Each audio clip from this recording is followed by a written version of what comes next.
시청자 여러분 반갑습니다. JTBC 뉴스룸을 시작합니다. 12.3 불법계엄 당일 노상원 씨가 소집한 내란 모의 장면을 JTBC가 최초로 확보했습니다. 성범죄 혐의로 전역한 역술인 노상원, 마치 사령관이나 된 것처럼 대한민국을 뒤흔들 획책을 꾸미던 모습이 담겼습니다. 단독 보도합니다. 극우 유튜버와 윤석열 정권의 공생은 검찰총장 시절부터였습니다. JTBC 취재 결과 그 중심엔 김건희 씨가 있었습니다. 정부 출범 뒤에도 윤 전 대통령은 유튜버의 조언에 따라 움직였습니다.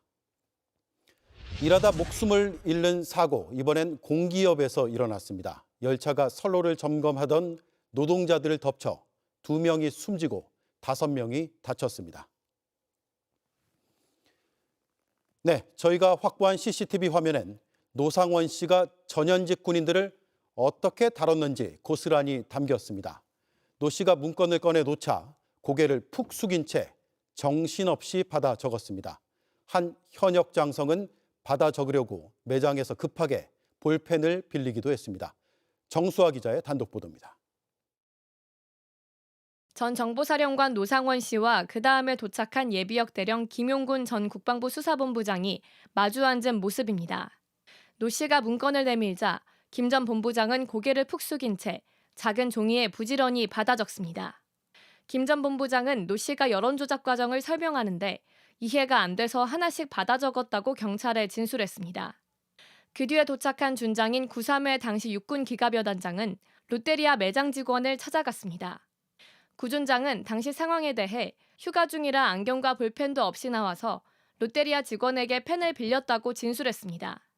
그 뒤에는 구 준장도 김 전 본부장처럼 노 씨가 앞에 내민 문건을 받아 적습니다.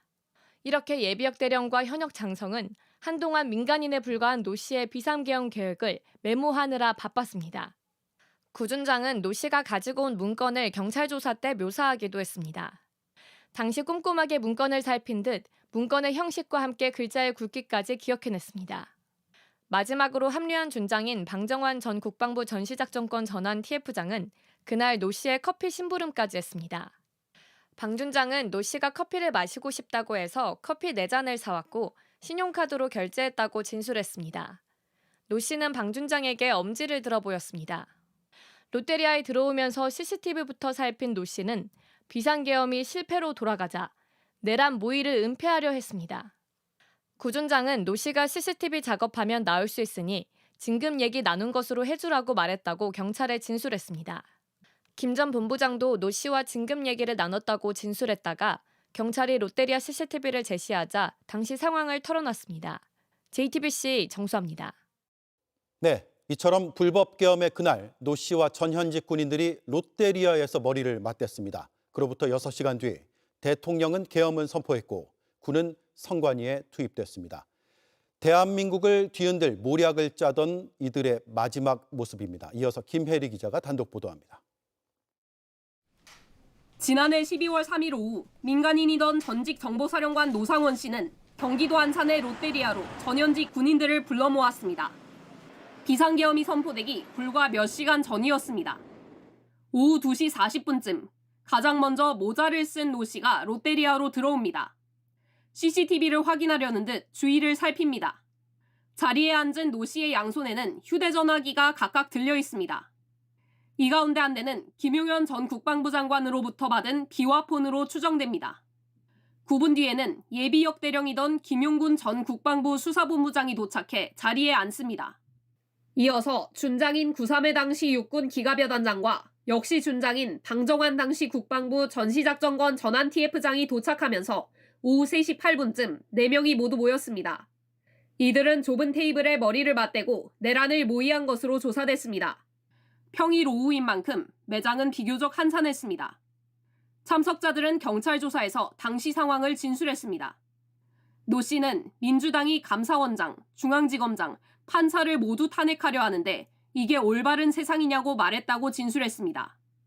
김용군 전 본부장은 노 씨가 A4 종이 2-3장을 보여줬고 리얼미터 등 여론조사 기관들을 5개 적어와 여론조작을 한다고 말했다고 설명했습니다. 구삼회 준장 역시 노 씨로부터 선관위 확보와 서버 확보란 말은 분명하게 들었다고 진술했습니다. 방정환 준장은 노 씨가 부정선거 수사가 필요하다고 했다며 노 씨가 들고 온 합동수사본부 문건에 단장 구삼회, 부단장 방정환이 적혀 있었다고 말했습니다. 김용군 전 본부장이 먼저 떠나고 나머지 3명이 동시에 일어서면서 모이는 1시간가량 만에 끝이 났습니다. 그리고 6시간 뒤에 윤석열 전 대통령은 비상계엄을 선포했고 노 씨의 계획대로 계엄군은 중앙선거관리위원회에 투입됐습니다. JTBC 김혜입니다. 김건희 씨는 어제 특검 조사에서 대체로 진술을 거부하면서 일부 질문에만 답변을 했습니다. 지난해 총선 당시 검사 출신 인사 공천에 개입하지 않았다고 부인하면서 챙기려고 했으면 더 챙길 다른 검사도 많았다고 말한 것으로 파악됐습니다. 검사들을 챙길 대상으로 여기고 있다는 점, 그런 권한이 있다는 점을 무심결에 인정한 셈입니다. 윤정주 기자의 단독 보도입니다. 김건희 씨는 어제 두 번째 특검 조사에서도 대부분 질문에 진술을 거부했습니다. 다만 계속된 추궁에 일부 질문엔 짧게나마 답한 것으로 파악됐습니다. 특히 지난해 총선 당시 김상민 전 부장검사 출마에 관여했다는 의혹에 대해 입장을 밝혔습니다.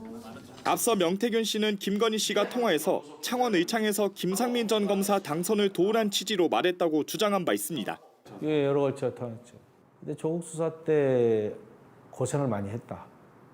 예, 그런 거 보면 김건희 여사의 어떤 성품을 봐서는 자기한테 도움을 준 사람을 챙기려고 했던 거 아닌가.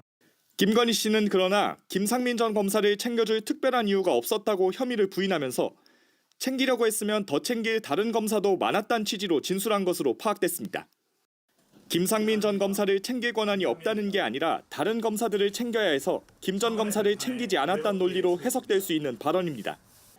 첫 특검 조사 당시 언론에 자신은 아무것도 아닌 사람이라 했는데 특검에선 배치되는 진술을 한 겁니다. 김건희 씨는 내일 3차 조사 일정이 잡혀 있었지만 건강이 좋지 않아 출석이 어렵다며 불출석 사유서를 냈습니다. 특검은 소환 일정을 하루 늦춰 모레 오후 2시에 조사받으러 나오라고 통보했습니다. JTBC 윤정주입니다. 윤석열 전 대통령이 언론보다 유튜브를 더 많이 보고 믿었다는 건 이미 잘 알려져 있습니다.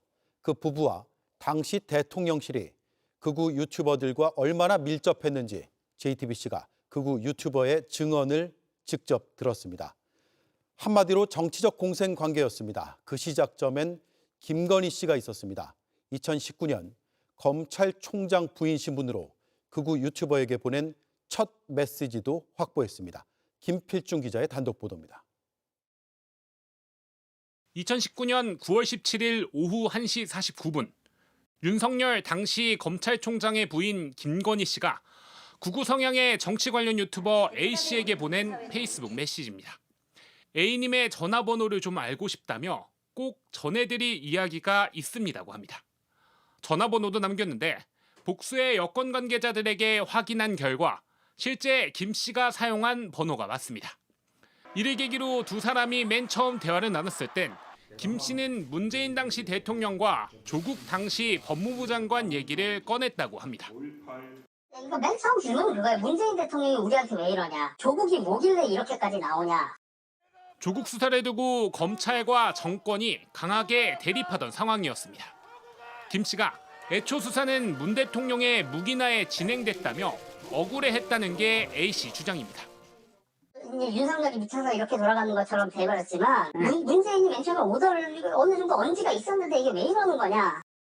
A씨는 규모가 상당했던 조국 지지 집회가 영향을 주지 않았겠느냐고 답했다고 합니다. 서초동 집회를 보고 난 다음에 문재인이 이 자세를 확 바꾼 거라고. 이런 해석을 김 씨가 마음에 들어했고 조언을 구하고 듣는 두 사람의 관계는 윤석열 대통령 당선 이후에도 이어졌다고 A씨는 설명합니다. JTBC 김필준입니다. 중대재해를 막으라는 대통령의 엄중 경고에도 이번엔 공기업인 코레일에서 인명사고가 났습니다. 오늘 경북 청도에서 철로 점검 작업을 하던 노동자 7명이 열차에 치여 2명이 숨지고 5명이 다쳤습니다. 먼저 윤두열 기자입니다. 안전모를 쓴 작업자 7명이 철길 바로 옆을 따라 나란히 걸어갑니다. 잠시 뒤 구급대원들이 현장에 도착했습니다. 철길 옆에 쓰러져 있는 부상자를 살피고 들것에 실어 옮깁니다. 오늘 오전 10시 52분쯤 경북 청도 화양읍 철로에서 동대구역을 출발해 진주로 가던 무궁화호 열차에 작업자 7명이 연달아 치였습니다. 2명이 숨지고 5명이 다쳤습니다. 숨진 2명은 안전점검 하청업체 직원들이었습니다.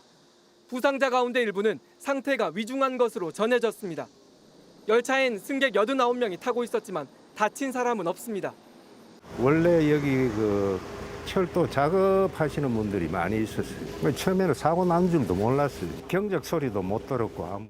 작업자들은 얼마 전 내린 폭우로 철길 주변에 피해가 있는지 확인하기 위해 선로 안으로 들어갔습니다.